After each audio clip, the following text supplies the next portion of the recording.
ఏమో.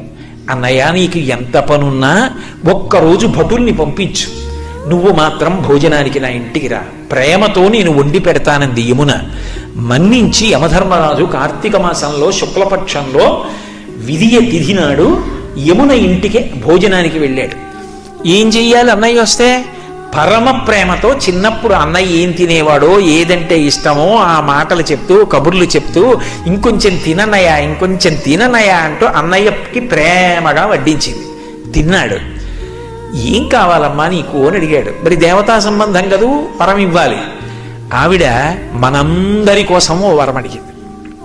అన్నయ్య, ఇది జ్ఞాపకం పెట్టుకుని ఈ తిథి నాడు ఏ అన్నయ్యని, ఏ తమ్ముణ్ణైనా సరే, ఏ అక్క అయినా, ఏ చెల్లైనా ఇంటికి పిలిచి అన్నం పెడితే ఆ అన్నం తిన్నందుకు ఆ అన్నకి కానీ తమ్ముడికి కానీ అపమృత్యు దోషం లేకుండా చెయ్యన్నయ్యా. తప్పకుండా ఇస్తానమ్మా అన్నాడు.